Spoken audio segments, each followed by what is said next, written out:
오늘 비즈니스를 성공으로 이끄는 그래프DB 활용 사례라는 좀 주제로 발표를 진행할 비트나인의 서병덕이라고 합니다. 반갑습니다. 그래프DB가 최근 가장 핫하게 떠오르고 있는 DB인 것은 분명합니다. 하지만 그래프DB가 모든 비즈니스를 만병통치약처럼 성공으로 이끌 수는 사실 없습니다. 일반적으로 많은 업무가 전통적인 관계형 DB에 최적화되어 있는 것도 사실입니다. 하지만 데이터 간의 관계 분석이 필요한 어떤 새로운 업무라고 하면 그 어떤 AI 기술보다 확실한 가치를 기대하실 수 있습니다. 몇 가지 함께 사례를 함께 살펴보시면서 여러분의 오늘 소중한 시간이 비즈니스를 성공으로 이끌 수 있는 그런 시간이 되었으면 합니다.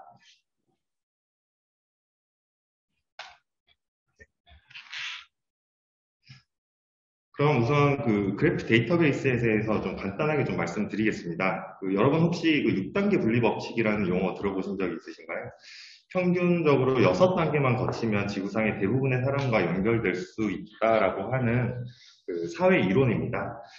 친구의 아버지의 직장 동료와 같은 식으로 주변 사람들이 이제 중간다리 역할을 해준다면 시작점에 있는 사람과 목표가 되는 사람이 서로 알고 있지 않다고 하더라도 대부분 6단계 안으로는 연결될 수 있다고 합니다. 하지만 문제는 이렇게 연결된 실제 거리, 실제 경로를 알아내는 것이 어렵다는 사실입니다. 네트워크가 발달하고 많은 사람들이 이제 SNS에 자기 친구 목록을 정리하면서 어느 정도 계산이 가능해지기는 했습니다. 실제로 페이스북에서 16억 명의 사용자를 분석해보니 평균 3.57명만 거치면 누구와도 연결될 수 있다고 확인을 하기도 했습니다. 6단계 분리 법칙이 대중에 널리 알려지게 된 계기가 1990년대에 유행했던 케빈 베이컨 게임이라고 하는 어떤 일종의 게임을 통해서였습니다. 게임 규칙은 어떤 제시된 영화 배우가 함께 출연한 영화를 매개로 케빈 베이컨이라는 배우와 연결되는 가장 짧은 경로를 찾는 것인데요. 예를 들어서 우리나라의 배우 김태희는 3단계 만에 케빈 베이컨과 연결되는 것을 보실 수가 있습니다. 이러한 경로를 찾아내기 위해서는 각 배우들의 어떤 출연 작품이 보시는 것 같이 미리 정리가 되어 있어야 할 것입니다. 근데 만약에 이러한 데이터를 테이블 형태가 아니라 점과 선으로 연결된 그래프 구조에 담겨 있다고 하면 어떨까요? 보시는 것과 같이 직관적으로 전체 인물 간의 관계를 파악할 수 있기 때문에 훨씬 빠르게 최단 경로를 찾을 수 있을 뿐만 아니라 누가 네트워크 내에서 이제 허브 역할을 하는지 또 어떤 사람들이 서로 긴밀한 관계들을 갖고 있는지와 같은 새로운 어떤 관계 패턴들도 발견할 수가 있습니다. 이제 6단계 법칙이나 케빈 베이컨 게임이 유행했던 이제 과거 6, 70년대에서 90년대까지는 데이터를 그래프 형태로 충분히 이제 저장할 수 있는 장치도 부족했을 뿐만 아니라 그러한 DB를 구현하고 운영하는 기술도 상당히 부족했습니다. 그래서 이제 연관관계 분석을 해야 할 때 우리 인간의 머릿속에서 그려내는 네트워크 모델을 컴퓨터 세계로 이제 구현하는 것은 거의 불가능에 가까웠습니다. 하지만 이제 저희 비트나인의 아젠스 그래프와 같이 이제 실제 그래프 데이터베이스가 개발되고 실제 업무 현장에 적용되면서 이러한 것들이 좀 가능해지게 되었습니다. 정리하면 그래프 데이터베이스가 현재 글로벌 시장에서 가장 뜨겁게 이제 주목받고 있는 이유는 인간의 사고방식과 가장 유사한 형태로 관계를 표현하는 데이터 모델이기 때문이라고 말씀드릴 수 있겠습니다. 그러면 그래프DB 개념을 아주 짧게 좀 짚고 넘어가겠습니다. 그래프DB는 버텍스 혹은 노드라고 불리는 데이터 객체와 엣지 혹은 릴레이션십이라고 표현하는 관계의 집합이라고 이해를 하시면 될 것 같습니다. 사람 사이의 관계를 표현한 아주 간단한 그래프를 한번 살펴보겠습니다. 사람을 표현하는 버텍스는 엣지를 통해서 서로 연결되면서 각각의 사람이 서로 어떤 관계를 갖는지 표현할 수 있습니다. 버텍스는 이름, 성별, 나이, 직업과 같은 프로퍼티를, 그리고 엣지는 이웃, 형제와 같은 어떤 프로퍼티를 가짐으로써 각 인물들과 그들 사이의 관계가 가진 속성을 아주 풍부하게 표현할 수 있습니다. 마지막으로 이제 레이블은 어떠한 버텍스들이 공통적으로 갖고 있는 특성에 대한 분류라고 보시면 되겠습니다. 이제 관계형 데이터베이스에서 테이블 네임이라고 생각하시면 더 쉽게 이해하실 수 있을 것 같습니다. 그러면 이러한 특성을 통해서 그래프DB가 전통적인 RDB에 비해서 어떤 차별성을 갖는지 세 가지 관점에서 한번 말씀드리겠습니다. 첫 번째는 이제 직관성입니다. 일반적인 주문 관리 시스템이라고 한다면 고객 정보, 상품 정보, 주문 정보와 같이 데이터의 성격과 속성이 다른 여러 개의 테이블을 동시에 운영해야 합니다.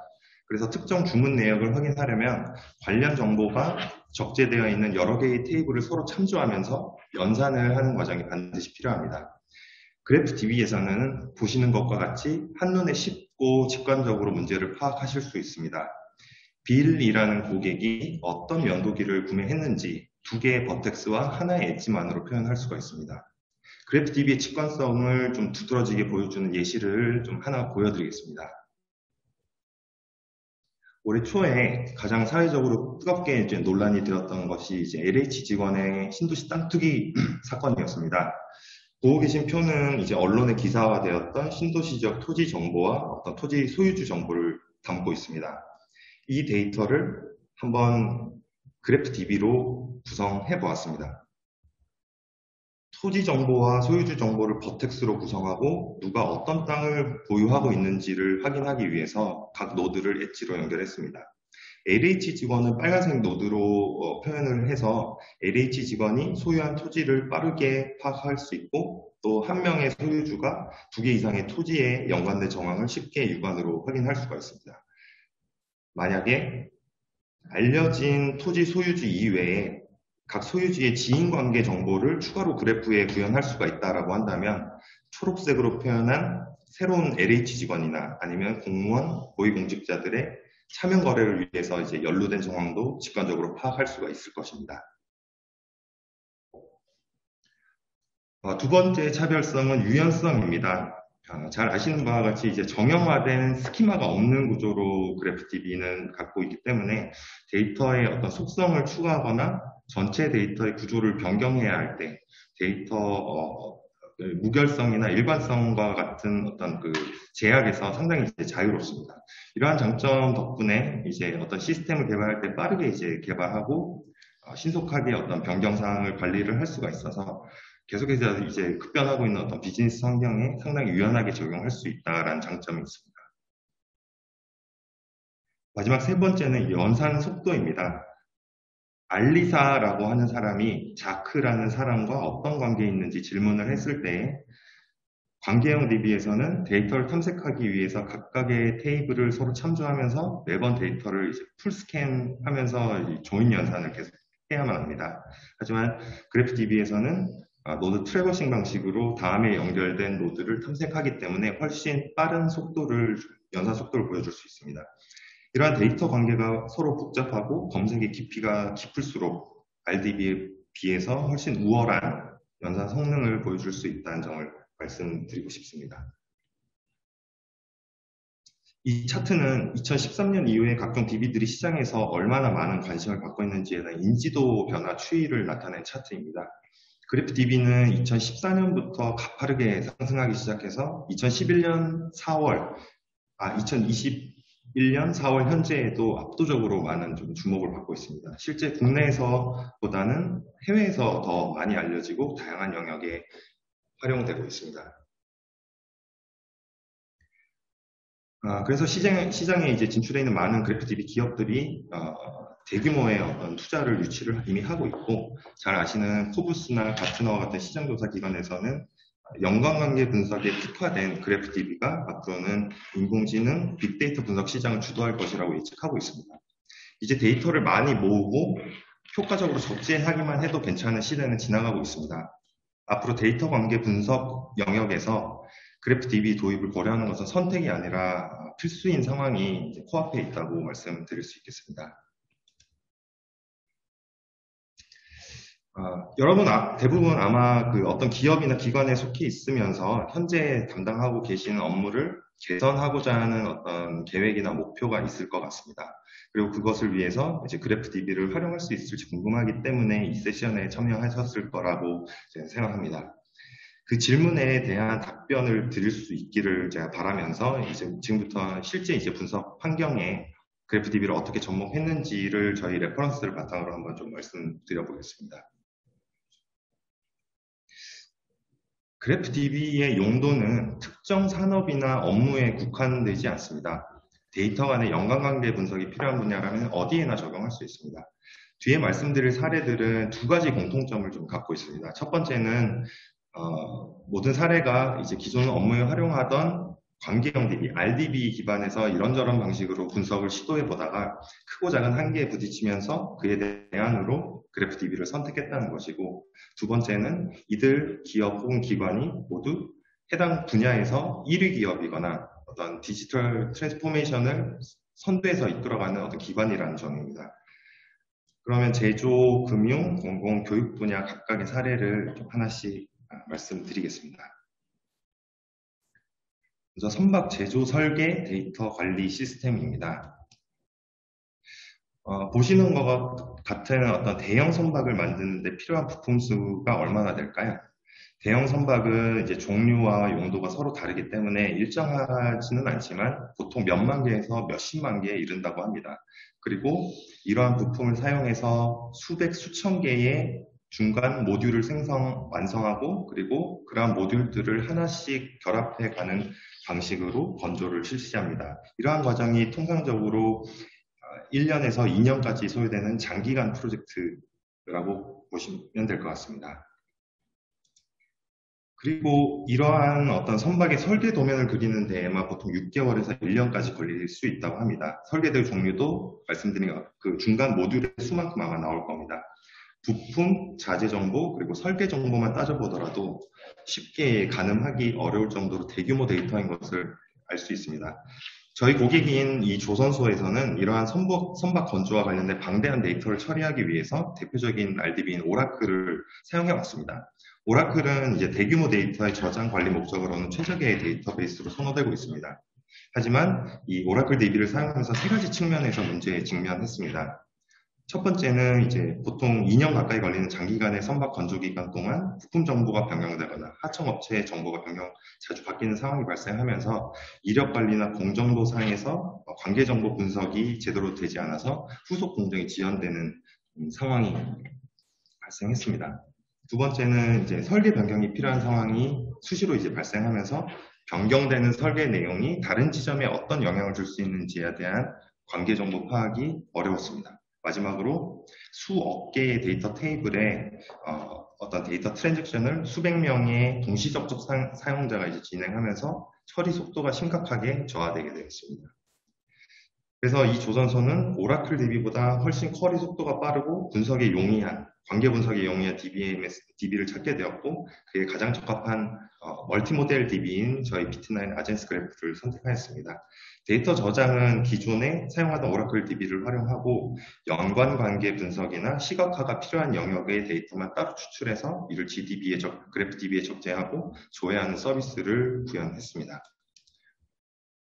그래서 한 척의 어떤 대형 선박 건조를 하나의 프로젝트라고 할 때 특정 모듈이 어떠한 프로젝트에 속해 있고 다른 모듈들과는 어떠한 관계에 있는지, 그리고 모듈을 이루는 부품들은 어떤 것들인지, 또 서로 간에 어떤 관계를 갖고 있는지 같은 정보를 네트워크 형태로 표현해서 하나의 정보가 변경될 때 그 하나의 정보가 다른 어떤 공정상의 영향이 있는지를 직관적으로 좀 파악할 수가 있게 되면서 부정적인 어떤 나비 효과를 예방할 수 있게 되었습니다. 그래서 특정 어떤 설계 도면이 몇 번이나 어떤 내용으로 수정되었는지도 파악할 수 있었고, 이러한 변경 사항이 다른 설계 지점에도 즉각적으로 반영할 수 있도록 하였습니다. 결과적으로 이제 데이터의 저장과 관리에 뛰어난 RDB와 관계 분석, 처리 속도에 뛰어난 GDB의 각각의 장점을 살려서 데이터 관리와 분석의 문제를 함께 해결할 수 있는 어떤 시스템을 구축할 수가 있었습니다. 두 번째는 국내 은행의 보이스피싱 대응을 위한 대포 통장 탐지 시스템 구축 사례입니다. 보이스피싱 범죄 심각성은 이제 따로 말씀드리지 않아도 다들 아실 거라고 생각합니다. 보시는 것처럼 보이스피싱 범죄는 아주 체계적이고 조직적으로 진행됩니다.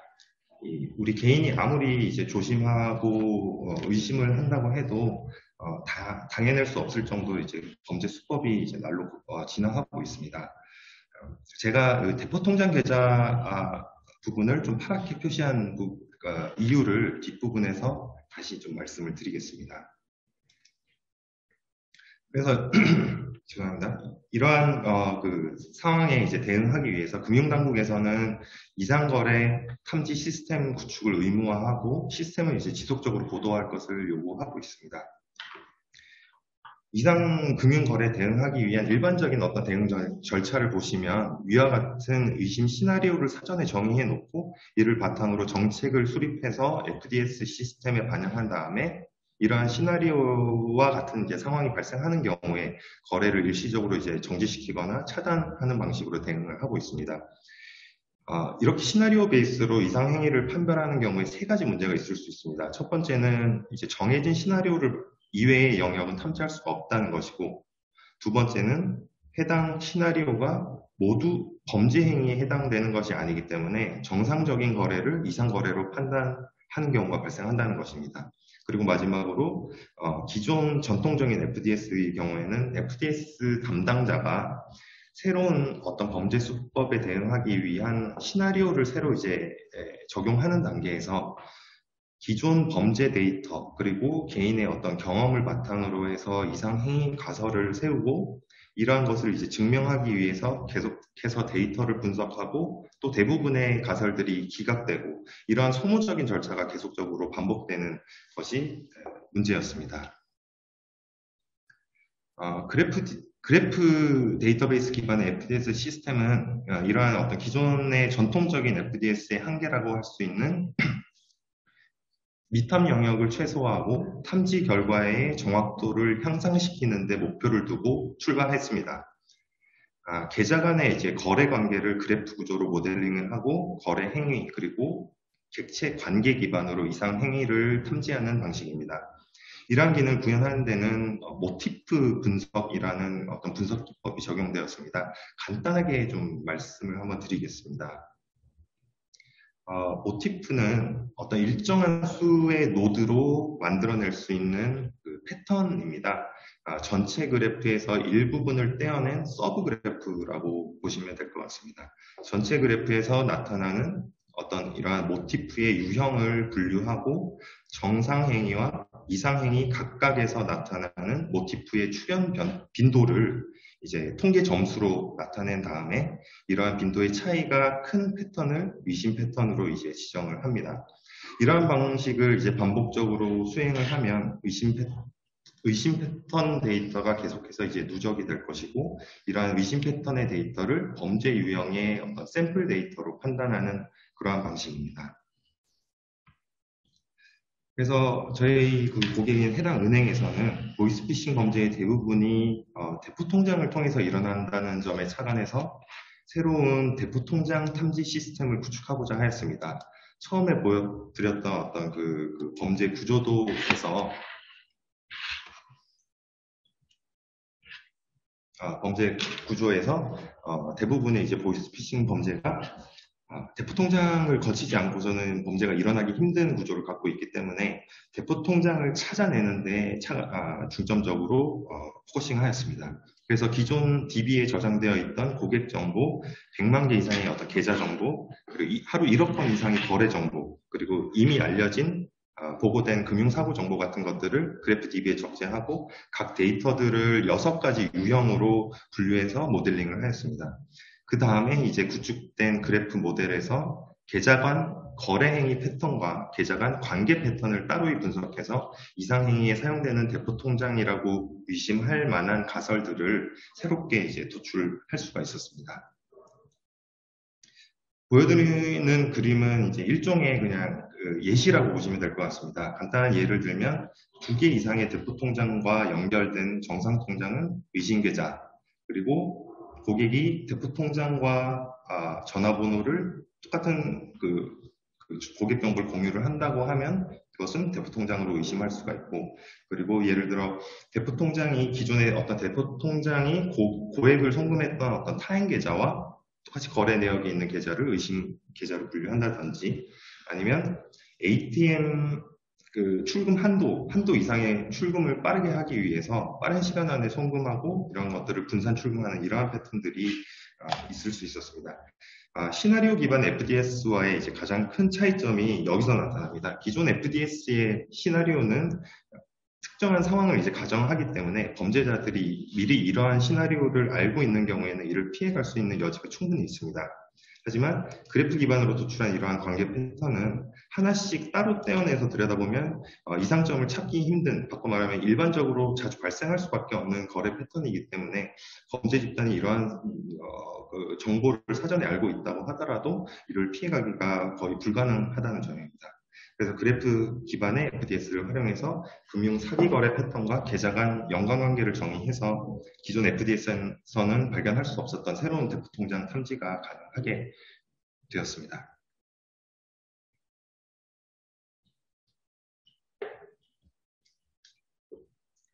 세 번째는 UNWFP 식량 지원 체계 구축 사례입니다. 지난해 노벨 평화상 수상자는 UN 월드 푸드 프로그램 세계 식량 계획이었습니다. 그 세계 식량 계획은 그 개발도상국의 식량 원조를 통해서 기아 퇴치라든지 어떤 경제 사회적으로 이제 발전을 도모하기 위해서 설립된 UN의 그 기구입니다. 그 WFP에서는 그 매일 5,000대의 트럭과 20여 척의 선박 그리고 90대의 항공기에 해당하는 대규모 구호물자를 공급하고 있습니다.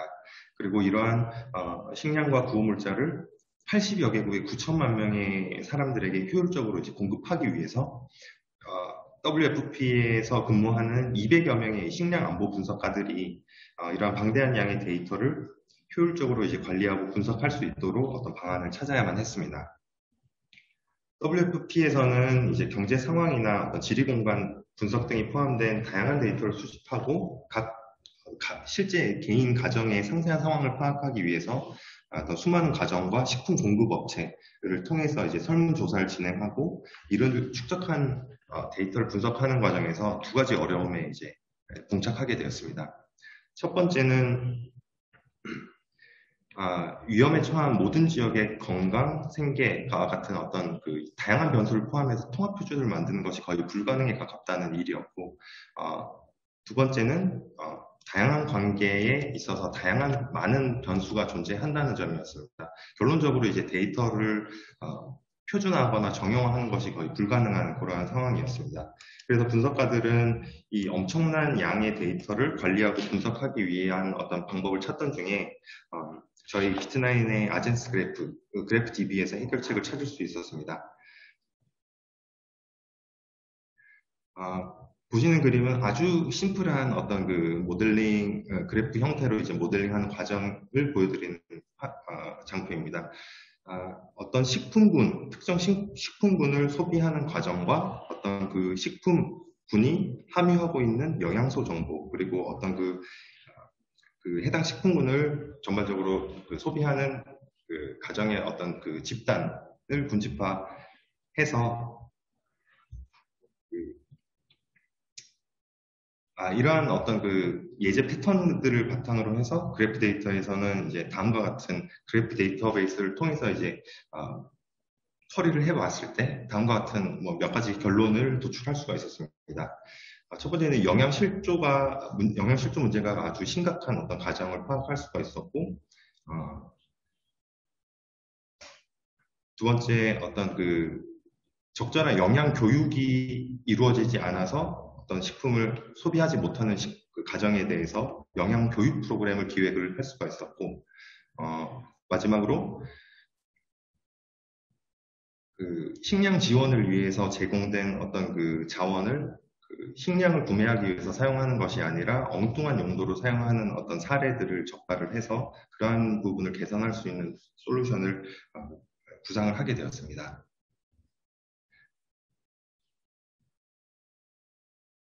예를 들어 어떤 그 계란과 설탕을 소비한 어떤 가정들이 있다고 했을 때 이러한 그 대부분의 가정들이 설탕이 함유된 식품은 많이 섭취를 했지만 아주 일부의 세대만 비타민 A가 포함된 계란과 같은 식품을 섭취했다는 사실을 좀 확인을 했습니다. 이는 그 비타민 A에 대한 인식이 부족했기 때문일 수도 있지만 이를 구하지 못하는 지역에 거주하고 있다든지 하는 어떤 환경적인 문제일 수도 있었습니다.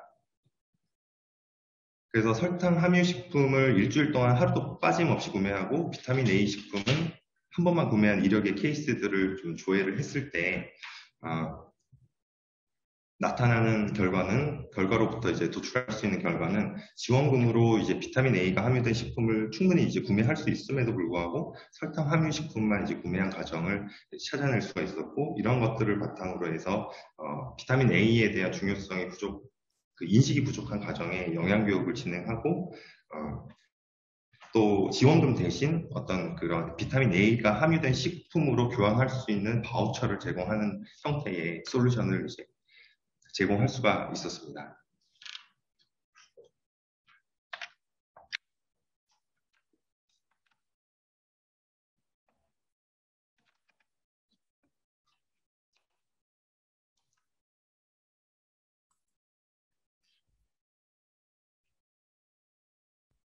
네 번째 사례 계속 진행하겠습니다.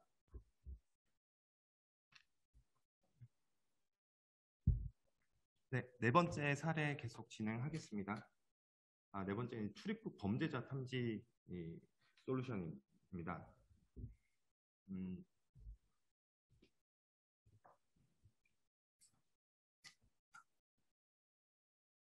그, 여러분들 해외여행 다녀오면서 명품 가방이나 명품 시계 같은 어떤 면세 한도 초과하는 물건 구매해 보신 경험들 대부분 아마 있으실 겁니다.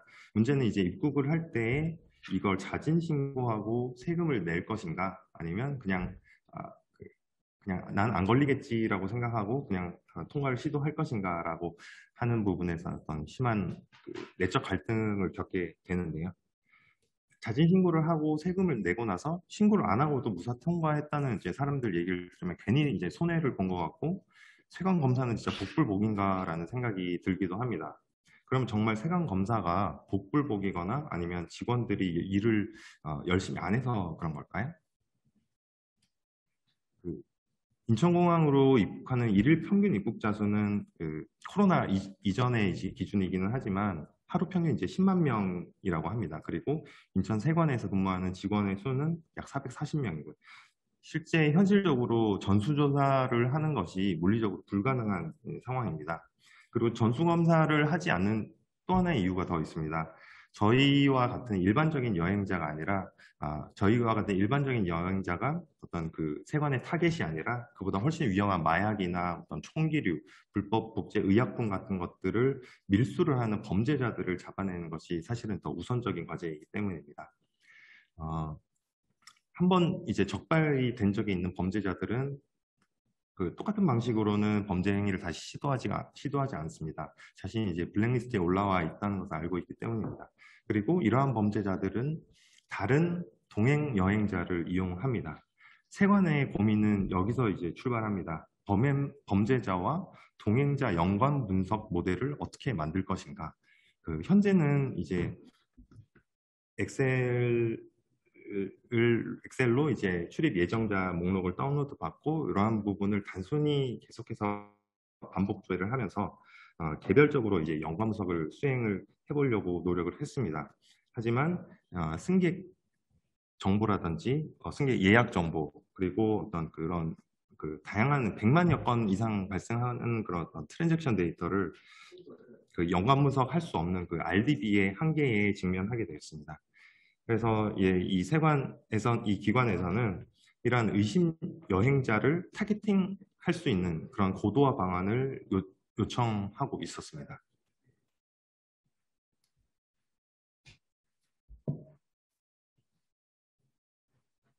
그래서 입국 예정자 정보를 항공 예약 정보, 승객 명부, 출입국 내역, 금융거래 정보, 그리고 개인 프로파일까지 이러한 정보들을 그래프 DB에 적재를 하고 위험 동행자를 분류하기 위한 분집화를 수행했습니다. 이미 알려진 범죄자, 밀수 범죄자가 있을 것이고 그 밀수 범죄자와 한 번 이상 동행했거나 아니면 공모를 했다는 이력이 있다라고 하면 함께 같은 항공편을 이용한 그 횟수만으로도 충분히 의심해 볼 만한 어떤 정황이 발견될 것입니다. 그래서 어떤 항공편이 국내로 입국할 예정이라고 정보가 있을 때 해당 항공편의 어떤 탑승자 전체에 대한 그래프 모델을 이제 구성을 해서 이에 대한 분석을 한번 수행해 봤습니다. 그래서 전통적인 테이블 형태의 데이터 기반에서는 이제 쉽게 확인할 수가 없었던 여행자가 동행 정보를 그래프 모델링을 통해서 이제 시각화할 수가 있었습니다. 보시는 그림은 저희가 실제 어떤 그 납품한 시스템의 어떤 그 사용자 화면입니다. 빨간색 점으로 표시된 부분이 실제 이제 과거에 이미 알려져 있던 밀수 범죄자이고, 노란색 동그라미로 표시가 된 부분이 이 밀수 범죄자와 동행을 한 횟수가 어느 정도 일정 수준 이상 발생하는 음, 그 여행자를 따로 표시를 한 부분입니다. 이러한 부분을 통해서 저희가 이 시스템을 납품하고 실제 시스템을 오픈하자마자 어떤 중국에서 불법 비아그라를 이제 국내에 밀반입하려던 어떤 일당을 잡아낼 수가 있었습니다.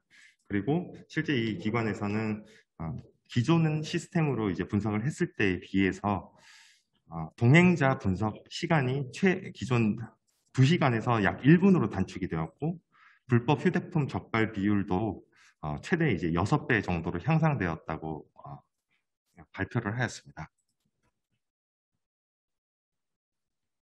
마지막 사례입니다. AI 학습 추천 엔진 구축 사례입니다. 코로나19로 이제 등교 수업이 줄어들면서 학생들 간의 이제 학업 성취도 격차가 점점 더 커지고 있다고 합니다. 자기주도적인 학습 습관이 잡힌 상위권 학생들은 어떤 본인의 페이스를 잃지 않았지만, 이제 교사의 대면 지도가 상대적으로 더 필요한 중위권 이하 학생들은 이제 집중력이 떨어질 수밖에 없는 환경이기 때문입니다. 그래서 이렇게 공교육이 제 역할을 하기 힘든 상황에서 학생의 현재 수준을 정확히 파악하고 그에 맞는 지도를 하기 위해서는 과외 같은 어떤 그 개인 사교육의 비중이 커질 수밖에 없습니다. 근데 비용 문제가 있기 때문에 모든 학생들이 이러한 부분을 누릴 수 있는 것이 아니죠. 그래서 과거에도 그러했지만 코로나로 이제 언택트 시대로 접어든 지금이 개인별 맞춤형 학습 시스템의 필요가 점점 더 커지고 있는 그러한 상황입니다. 특히 이제 수학 과목처럼 이전에 배웠던 학습 내용이 계속 연결되는 교과 과목인 경우에 기본 개념을 제때 익히지 못하면 계속해서 이제 어려움이 이어지고, 우리가 흔히 말하는 어떤 수학 포기자, 수포자가 이제 되기 마련입니다.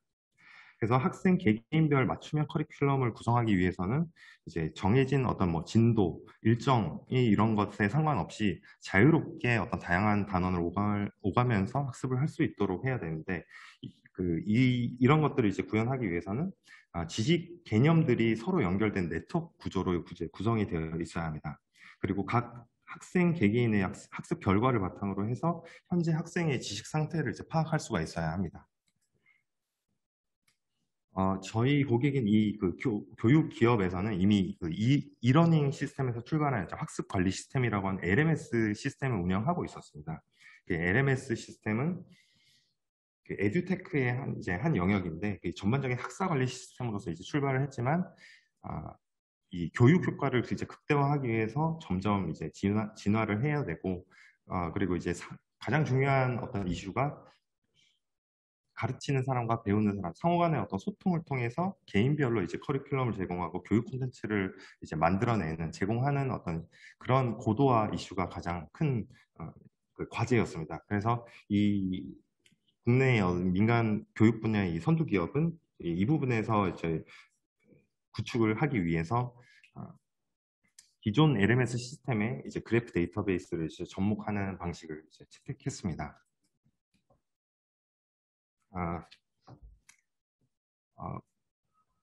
기존 시스템에 이제 그래프 DB를 어떤 방식으로 접목했는지를 보여주는 어떤 전체 시스템 구조는 대략 좀 이렇게 보시는 바와 같습니다. 먼저 이제 각 교과목에 대한 학습 체계를 그래프 데이터베이스를 통해서 이제 구축했습니다. 이러한 어떤 지식화된 학습 체계를 저희는 날리지 스페이스라고 표현을 합니다. 그래서 날리지 스페이스 구축을 위해서 교과목, 단원, 그리고 문항별로 이러한 각각의 지식 단위, 그러니까 각각의 어떤 개념 유닛을 하나의 이제 점으로 표현을 하고, 이들 간의 관계를 선으로 표현을 해서 각 지식 단위 간의 선호행 어떤 지식 관계를 표현을 하고, 이러한 모든 어떤 유닛들이 서로 연결된 네트워크 구조의 그래프를 이제 형성하였습니다.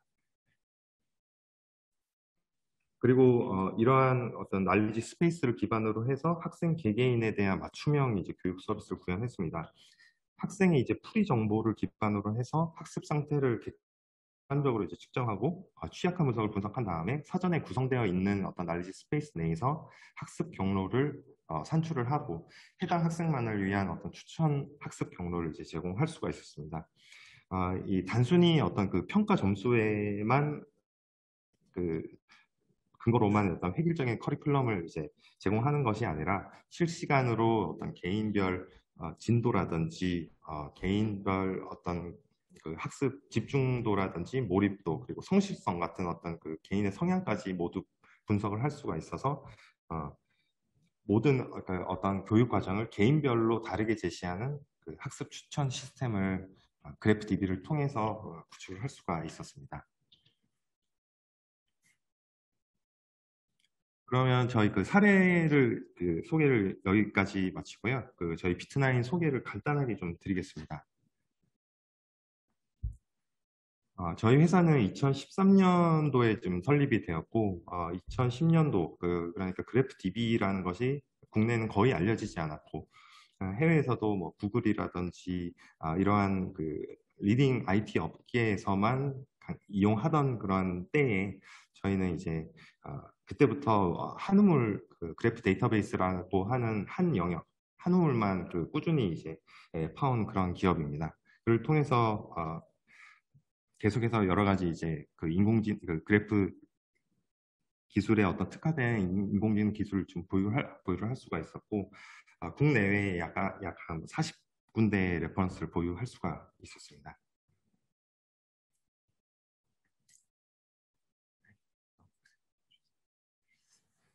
저희 회사에서 이제 가장 지금 큰 자랑거리 한 가지만 마지막으로 말씀드리고 좀 마치겠습니다. 저희가 잘 아시는 아파치 소프트웨어 재단의 오픈소스 인큐베이션 프로젝트로 지난해 이제 선정이 되었습니다. 저희가 이 아파치 소프트웨어 재단에서 발굴한 대부분의 수많은 어떤 오픈소스 이제 프로그램들과 마찬가지로 저희가 이제 아파치 재단 내에서 이제 인큐베이팅 프로젝트를 진행을 하고 있고 저희 비트나인 아파치 AGE 프로젝트는 아파치 내에서도 상당히 이제 큰 관심을 좀 받고 있어서 아파치의 어떤 공동 창립자가 이제 전체 팀을 구성하는 어떤 챔피언으로 좀 참여를 하고 있을 정도로 큰 관심을 받고 있습니다. 그래서 향후에는 저희 아파치 AG가 올해 안으로 이제 탑 프로젝트로 아마 승격할 것으로 저희는 좀 내다보고 있습니다.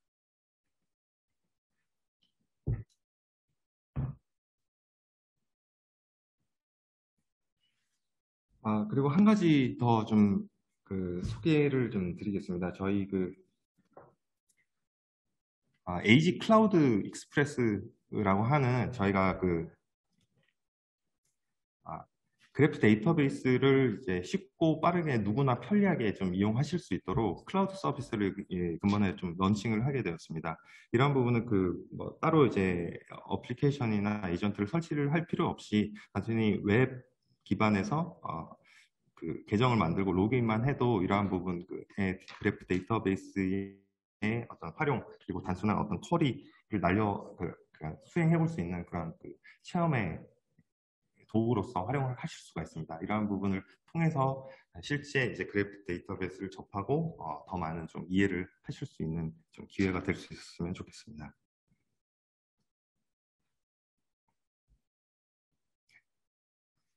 네, 저희 발표는 오늘 내용 여기까지 하겠고요.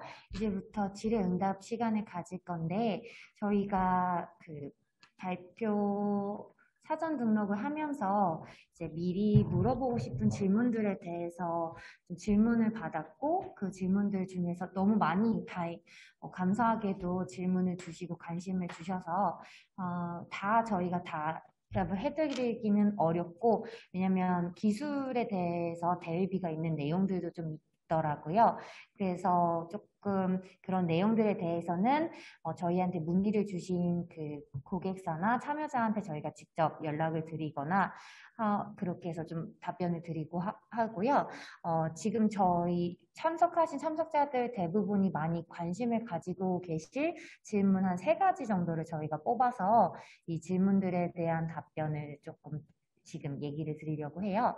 그래서 첫 번째는 어떻게 타 아젠스 그래프라는 시스템이 타 시스템과 연동하여 활용할 수 있나요? 라는 질문이 있었거든요. 이 부분에 대해서 좀 설명을 해주실까요? 네, 사실 뭐 이 질문 자체가 조금 너무나 좀 광범위한 그 부분에 대한 내용을 담고 있어서 조금 축약해서 좀 말씀을 드리면 저희 그 그래프DB 그 아젠스 그래프라는 시스템을 이제 다른 시스템하고 연동을 하기 위해서 통상적으로 이제 데이터 부분에 대한 연동 그리고 어플리케이션 단에서 연동이 있을 수가 있습니다. 그 데이터 연동은 그 저희가 외부 데이터 그러니까 RDB 영역에서 데이터를 가져오거나 그러한 필요가 있을 때에 그런 연동을 할 수가 있는 모듈을 통해서 기존의 그 오라클이나 MySQL, 티베로, MS 비즈니스 스프링 같은 RDB 그리고 하둡과 같은 빅데이터와의 연동이 가능하고요. 그 데이터 인터페이스나 그런 부분을 통해서 이제 GDB로 적재를 가능합니다. 두 번째는 이제 어플리케이션 단에서 그러니까 자바나 파이썬 혹은 뭐 C샵과 같은 어떤 언어로 개발된 그 어플리케이션이라고 하면 연동이 가능한 부분이 있고 어떤 그 세부적인 방법론에 있어서는 각 언어마다 조금씩 차이가 있을 수 있습니다. 네, 두 번째 질문은 그래프 DB의 가시성을 높이는 기법에 대해 알고 싶습니다라고 질문 주셨어요. 네, 우선 그 저희 비트나인에서는 그 그래프 DB의 데이터를 이제 시각화하기 위한 그 아젠스 뷰어라고 하는 시각화 도구를 보유하고 있습니다. 아까 잠깐 소개드렸던 어떤 그 AG 클라우드 그 익스프레스 같은 경우도 그런 시각화 도구의 일종이라고 이해를 하시면 될 것 같습니다. 그리고 어떤 그 업무와 어떤 그 업무의 목적이나 용도에 따라서 그 시스템 성격이 달라질 건데 그러한 그 시스템 목적이나 용도에 맞는 시각화를 하기 위해서 그 여러 가지 어떤 시각화용 그 라이브러리를 이용을 해서 추가적으로 이제 개발을 그 현업의 필요에 맞게 개발을 할 수가 있는 부분이라고 이해를 하시면 될 것 같습니다. 네, 그러면 마지막 이제 3번째 사전 질문은요. 이미지 같은 비정형 데이터 수집, 전처리, 가공 등 텍스트보다 더 성능 이슈가 있을 것 같은데 어떤 이슈가 있을 수 있나요?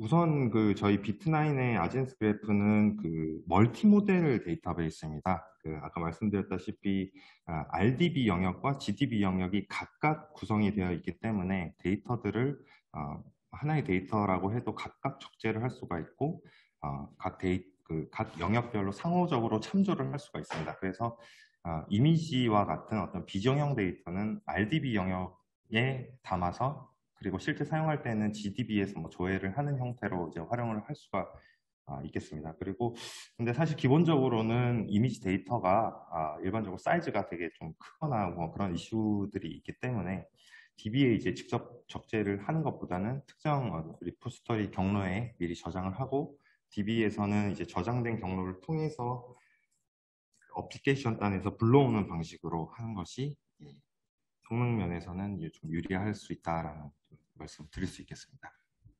네, 여기까지 저희가 이제 사전 질문 받은 것들에 대한 답변을 간추려서 좀 드렸고요.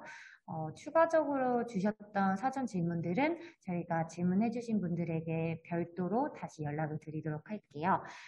저희 다행히도 많이 질문을 조금 채팅창에 올려주셔서 해당 질문들에 대한 답변은 조금 기술적인 것들이라 이제 기술 분야에서 계신 담당자들께서 답변을 하도록 넘겨드리겠습니다.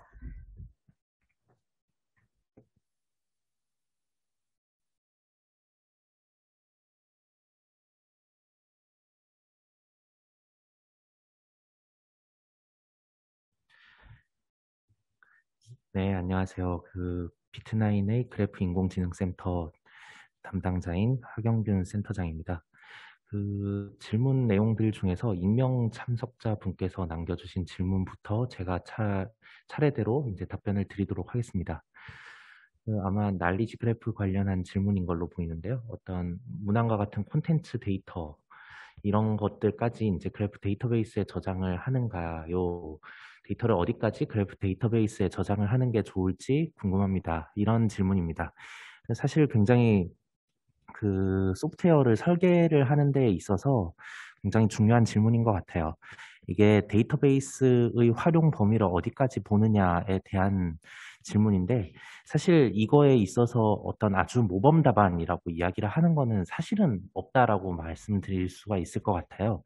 상황에 따라서 이게 내가 그래프 데이터베이스의 목적이 어떤 그 깊이 있는 어떤 탐색을 한다던가 아니면 패턴에 대한 어떤 탐색 그리고 그거에 대한 어떤 매칭 같은 것들을 처리를 하는 데 있어서 굉장히 큰 성능적인 우위성을 담보를 해줄 수 있다라는 것이기 때문에 이것이 이제 어떤 문항에 대한 정보라던가 이런 것들을 담는 거에까지 이제 어떤 이용을 할 수 있는 부분이라고 한다면 이것도 이제 그래프 데이터베이스에 저장을 하는 게 굉장히 중요할 수가 있을 거고요. 그게 아니라 어떤 문항에 대한 구체적인 내용들은 어떤 다른 데에다가 저장을 해놓고 문항 간의 어떤 연관관계 이런 것들만 이제 또 볼 수도 있는 그런 것들이 있기 때문에 사실 이제 내가 그 개발하고자 하는 프로그램의 어떤 성격에 따라서 그것은 조금 상황에 따라 달라질 수 있다라고 생각을 하시면 되겠습니다. 다음으로 또 질문이요. 네. 그 RDFS나 OWL 같은 이 온톨로지 개념입니다. 이 온톨로지 진영에서 접근하는 난리지 그래프와 비트9이 지향하는 그래프는 어떤 차이가 있을까요? 라는 질문인데요. 이것도 굉장히 중요한 질문일 수 있겠습니다. 이게 어떻게 보면 그 온톨로지라고 하는 어떤 일종의 하나의 큰 기술 맥락과 그래프 데이터베이스는 어떤 차이가 있느냐라고도 이제 이해를 해볼 수가 있는데요. 이게 그 온톨로지 같은 시멘틱 기술들이 어떤 기존의 데이터베이스 처리와 그리고 난리지에 대한 어떤 표현 방법 이런 것들을 이제 잘 표현을 하기 위해서 발전을 해온 기술이지요. 그래서 KMS 시스템 같은 그런 형태로도 이제 발전을 해왔는데요. 이제 그래프 데이터베이스 기술이 이제 이 온톨로지의 영향을 받아서 이제 약간 확장된 개념도 있을 수가 있습니다. 이제 그런 것들이 일종의 지식 그래프다라고 하는 난리지 그래프로서 이제 확장이 되는 개념인 거거든요. 사실 물론 제가 지금 현재에는 이거를 이제 구두로밖에 전달을 드릴 수가 없기는 하지만 이 데이터베이스 모델에 대한 어떤 그 논문들이 있습니다. 이 논문들을 이제 찾아보시게 되면 이제 그 데이터를 이제 빠르게 연산하고 그리고 그거를 잘 압축적으로 저장 관리하기 위해서 관계형 데이터베이스가 나타나고 그 기법들을 기반으로 하여서 어떤 지식 정보를 잘 표현하기 위해서 시멘틱 기술들이 생겨나게 됩니다. 그런데 이 지식 정보들이 점점 이 컴플렉스하게 그 확장되어지다 보니까 이런 것들을 잘 표현하기 위해서 그래프 데이터베이스 기술로까지 이제 계속 확장이 되는 개념이다라고 생각을 하면 되겠습니다. 그래서 이 두 개가 어떤 특별한 차이가 있다라기보다는 그 온톨로지 개념이 점점 더 복잡한 것까지 커버할 수 있도록 확장된 개념이 그래프 데이터베이스다라고 생각을 하면 좋을 것 같습니다. 네, 그리고 다음 질문들은 이제 또 다른 파트에서 답변을 드리도록 하겠습니다.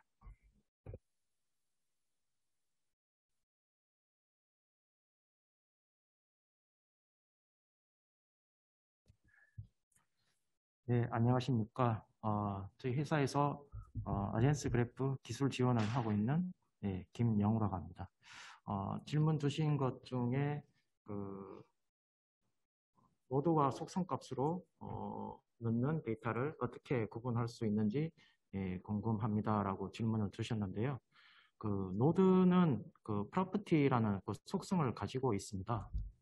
그래서 어떤 구분이라기보다 노드 자체가 그 어떤 속성, 프로퍼티라는 속성을 가지고 있기 때문에 그 노드는 곧 그 속성을 가지고 있다라고 보시면 되고요.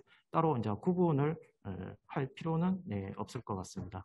그래서 그 노드를 생성할 때 각 그 로 단위로 노드를 생성할 때 property라는 속성을 값을 주어서 그렇게 저장을 할 수가 있습니다. 그리고 그 임의 데이터를 그래프DB에 저장하고 관계를 그리고 그 관계를 그리고 싶은 필드를 정의하면 자동으로 연관관계가 생성되는지 이렇게 질문을 주셨는데요. 지금 현재 단계에서는 각 버텍스 간의 그 데이터를 저장을 하고 그 엣지라는 연관관계를 생성을 하기 위해서는 별도 스크립트 작업으로 연관관계를 맺게 되어 있습니다. 그 질문하신 그 의도는 저희가 이제 충분히 그 부분은 이해를 했고요. 좋은 의견을 주신 것 같습니다. 그래서 그런 부분도 차후에 저희가 어떤 성능 개선이나 업그레이드 하는 부분에서 반영될 수 있는 부분을 검토를 해서 반영할 수 있는 부분이 있다면 반영을 하도록 하겠습니다. 현재는 자동으로 엣지를 생성해 주지는 않고요. 별도로 엣지 생성하는 과정을 거쳐야 됩니다.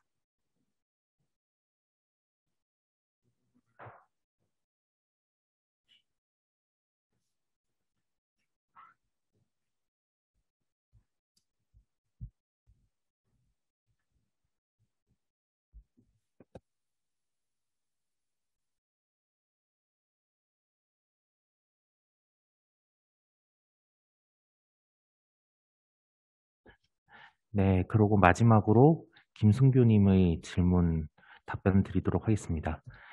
그래프 데이터베이스만의 모델링 방법 같은 게 있는가요? 라는 질문입니다. 뭐 굉장히 좋은 질문이고요. RDB 같은 경우에는 우리가 그 정규화라고 하는 개념이 있어가지고 이런 것들을 잘 처리하기 위해서 그 데이터베이스 모델링에 대한 교육을 굉장히 많이 받는 것으로 알고 있습니다. 실제로 뭐 그 관련 전공을 본다 하더라도 뭐 굉장히 한 학기 또는 두 학기에 걸쳐서 이제 굉장히 깊이 있는 교육을 받기도 하고요. 그리고 그 데이터베이스 모델링이 된 걸 기반으로 해서 실제 이거를 잘 관리하기 위해서 이제 DBA라고 하는 직업도 있게 되죠. 하지만 이제 그래프 데이터베이스는 기본적으로는 이제 뭐 스키마 레스하다 이런 성질들 덕분에 이제 마치 그냥 막 이제 내가 가지고 있는 데이터들을 집어넣으면 될 것 같은 그런 느낌이 들 수는 있습니다. 하지만 이제 이런 그 네트워크로서 이제 어떠한 하나의 시스템 또는 데이터들을 바라볼 때에도 그것만의 어떤 체계가 있는 것은 이제 사실입니다. 그래서 이거에 대한 어떤 일종의 프린시플은 존재하고요. 근데 이거가 그 조금 되게 안타까운 이야기이기는 하지만 온라인에서 이 그래프 데이터베이스 모델링에 대한 어떤 공식적인 어떤 가이드라인이라던가 이런 것들은 오픈이 되어 있지는 않아요. 이제 저희 비트나인에서도 그런 것들을 막 아주 활발하게 이런 형태로 그 DB 모델링을 하면 다 됩니다. 이런 형태의 어떤 자료를 공개를 하고 있지는 않거든요. 다른 회사들도 마찬가지입니다. 그 만약에 실제로 어떤 그 환경에서 그 본인들이 이제 사용하시는 환경에서 거기에서 이제 좀 모델링을 하는 과정에 어려움이 있으시다면 비트나인에 이제 어떤 그런 내용들을 좀 정리를 해서 보내주시면요. 그런 부분에 있어서는 뭐 충분히 기술 지원의 형태로 이제 저희가 도움을 드릴 수는 있을 것 같습니다. 그래서 그 그래프 데이터베이스만의 모델링 방법 같은 게 있는가라는 질문에 대한 어떤 1차원적인 대답은 일단은 있다라는 것이고 이제 그런데 그 방법을 이제 구두로 설명을 드리기에는 조금 한계점이 많다 보니까 이제 약간 케이스 바이 케이스로 어떤 어려운 점이 있으시면 저희가 기술 지원의 형태로 도움을 드릴 수 있을 것 같습니다. 네, 여기까지입니다. 감사합니다.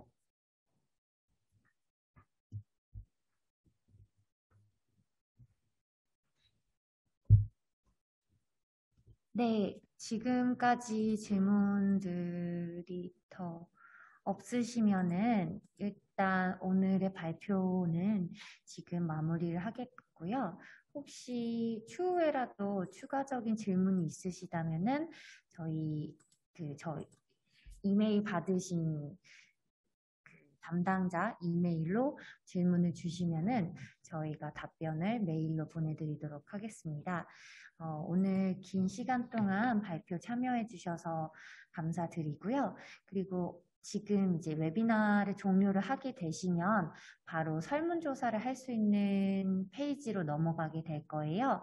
그래서 짧은 설문조사이니까 참여해 주시면은 저희가 이제 다음 세미나 때 주신 의견을 반영해서 좀 더 알차고 여러분에게 더 도움이 될 수 있는 내용으로 찾아뵐 수 있을 것 같으니까 많은 참여 부탁드리겠습니다.